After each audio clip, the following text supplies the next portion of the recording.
Studios. This is Chicago's Morning Answer with Dan Proft and Amy Jacobson. Only the biggest stories, only the biggest guests, and only the biggest opinions. This is AM 560, The Answer. Top of the morning, Dan and Amy. Drake's Supermarkets. It's a big supermarket chain in Australia and Down Under. The Vegemite. Yeah, put another shrimp Ever on the had Barbie. Vegemite? Vegemite sandwich. Yeah, no, have you ever had Vegemite? It's pretty good. No. We should try it. All But right, go on. But I am a fan of The song. Men at Work. So Drake's Supermarkets. Yes. They've had to go to the next stage when it comes to protecting their products from retail theft.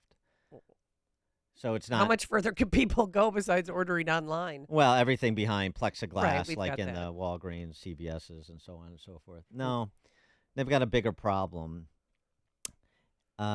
Expensive meats that are being pilfered. So here's what they've done about it. Get ready, because when any of these Chicago politicians hear about this, they're going to mandate low jacking of your flank steaks if you're a grocery store. Just get ready. Okay. What we're seeing here is a first for supermarkets in Australia. Supermarket chain Drake's, which operates 67 stores in South Australia and Queensland, will use this high-tech GPS technology to track expensive meat. Meat theft is the number one thing that is stolen from our supermarkets. High-end products like Wagyu beef are put in containers fitted with the technology and tracked. If someone leaves the store without it being detached, then that'll set off the GPS. GPS is good for anything, yes. And the meat especially, because that's so expensive. Supermarkets will pay $30 for each box, an investment they say is worth every cent. I think it's terrific. I don't think people should pinch stuff anyway. These are the thieves the supermarket is targeting. Security cameras show two men heading straight to the meat section to select their favourite cuts. They pile not one but 38 packs in a basket. The minority is becoming more brazen in the ways they've been taking products from the stores. The technology is currently being trialled in 2 South Australian stores. Drake's hopes to roll it out to others in the coming months. If someone's going to steal something, they're going to steal it, and we need to make sure it's as hard as possible. I love it. I mean, by the way, Drake's estimates they lose $12 million a year, at least they did last year, on shoplifting, so that's not nothing. No. So low jack in your flank steak. That's going to be the next thing. And, you know, it's good. Hey, why can't we be more like Australian grocery stores? Chicago grocery stores. Your Jewels is. Gross. Huh? Low jack that beef. That is so gross. More on this. Please be joined by John Garrido, former Chicago Police Lieutenant, 16th District, and the president of the Garrido Stray Rescue Foundation, GarridoStrayRescue.org. John, thanks for joining us. Appreciate it. Good morning. Thanks for having me on. I don't even think LoJack really worked well with the cars when they had it. Well, I mean, I'm saying low jack, but this is maybe this is some advanced Australian form of GPS. But yeah. So I mean, it's not a bad idea though. I assume Australia, which is a country that's dominated by the left for the most part, like say Chicago and Illinois. You know, if you don't have prosecutors that are going to take retail theft seriously, then you need to take matters into your own hands. So maybe that's something that should be instructive to retailers in Chicago. Just GPS everything. And I'm sure that won't impact food costs at all. Yeah, Oh, right. no, not at all. Right. Yeah. Just get passed right the down to device us. back. Yeah. When you're done eating, you turn it in. So, you know, now that we have, speaking of prosecutors, now that we have a declared victor in the Marxist primary for Cook County State's Attorney with Eileen O'Neil, O'Malley, O'Shea, Madigan, O'Connor, Walsh, Boyle, Kelly, Byrne, Cullerton, Burke emerging victorious. That was a nail biter. Yeah. What's your take? You know, the people looking for glimmers of hope. Does she represent one in your mind? In my mind, she does not. Well, we're always hopeful every time there's a new election, right? But I think right now we're just hoping just to get back to the days when we didn't really pay attention to the state's attorney's office. I mean, there's been so much attention on it lately because they've just been so derelict in their duties and an abject failure that you couldn't help but notice and deal with them. When I first came on back in the 90s, they weren't the roadblock. They worked with the police, and they actually, charged cases, and they were easy to work with. And I think the state's attorneys have all, had that, same goal even as recently as last year. But we realized and learned that the person at the top does have a significant impact on how they're able to operate. Well, do you just think, like police officers. Yeah. Do you think she's going to do what she says and change the felony amount from $1,000 to $300? And would that even make a difference? Well, it would, but okay. I would hope so. I mean, but I wasn't, the speech that she just gave the other day saying that she shouldn't be considered the law and order. Crime, yeah, the law and order, the tough on crime. State attorney is like, whoa, wait a minute. Whoa. That's the exact reason why we voted for you. Yeah, well. So it already sounds like she's backpedaling. I hope not. I hope that she does, continue, on the path that she started, and she actually does hold people accountable, and she lets these state attorneys charge these cases. And I don't know, for some reason, I don't know why. I think she will, but we don't. Well, Chicago never, or Cook County never ceases to disappoint. So. Yeah, right. I mean, and she's basically telling you that she's a coward, that even if whatever she believes in her heart of hearts, and who cares, she is pandering and talking about essentially character formation as the job of the Cook County State's Attorney's Office. And sounds like she wants to open a home for wayward youth and silly kids. It doesn't sound like she wants to put people behind bars. By the way, they're supposed to be prosecutors. And when do we get when do we get comment from her on just the day-to-day cases like this?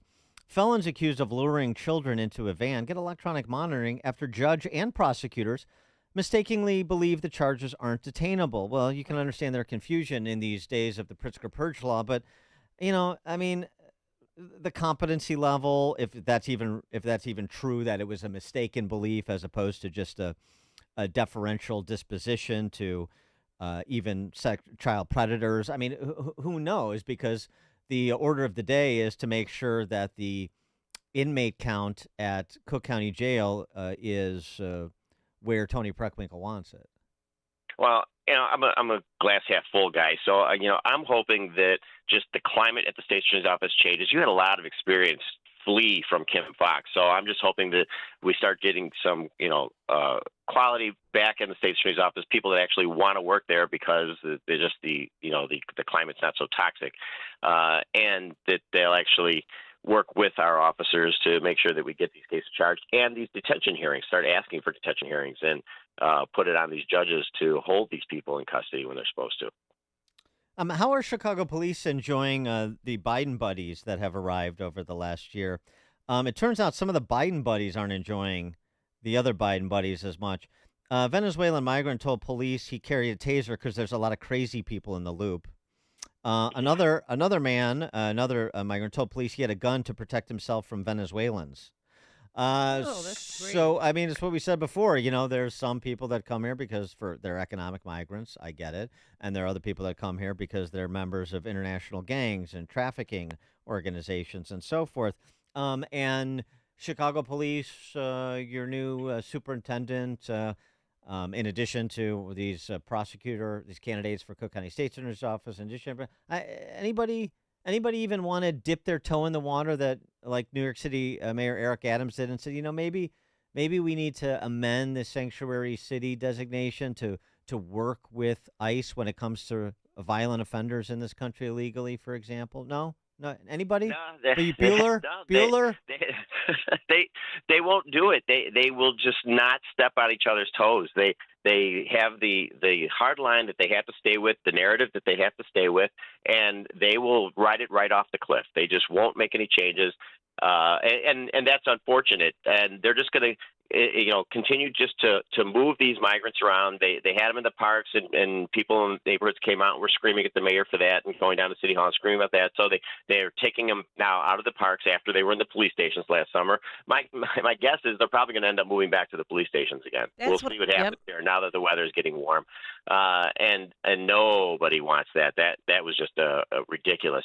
And no matter how much money, it's incredible the amount of money that these numbers they throw out, hundreds of millions of dollars.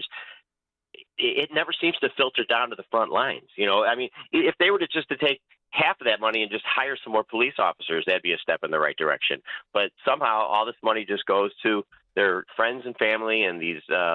I think what they spent 60% of that $300 million went towards just the payroll for some of these places that are working in the quote unquote shelters. Mm-hmm. That's ridiculous. It's frustrating. What do you think about these big plans for? I mean, since we were talking a bit earlier in the show, and you were in this fight on the Northwest side back when you were a candidate for alderman. What do you think about BLM Brandon rolling out these big plans? Make no small plans for affordable housing. Affordable housing, every neighborhood in the city is the goal.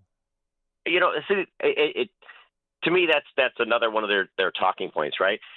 There already is affordable housing everywhere. If a landlord has an apartment rent, and if they come in with a voucher, that they get their affordable rate. They get their affordable housing.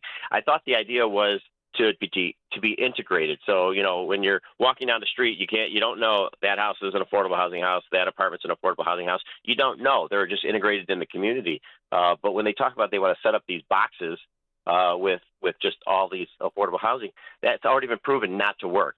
It's even the 5150 building on Northwest Highway that they put right across the 16th District Police Station. They can go pull the stats. There's constantly stuff already going on over there, and they've only been open a few years. I can't imagine what that's going to be like 10 years from now. Wow. How many people low-income housing is in there? Is it the whole building? That's 80% is affordable. Yeah, 80% is affordable, and 20% is not. So I don't know how they're doing. Yeah.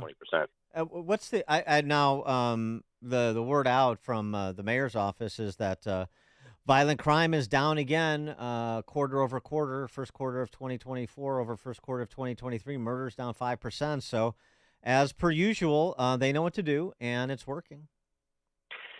Yeah, first of all, we just came out of winter, right? So things are always down at this time of year.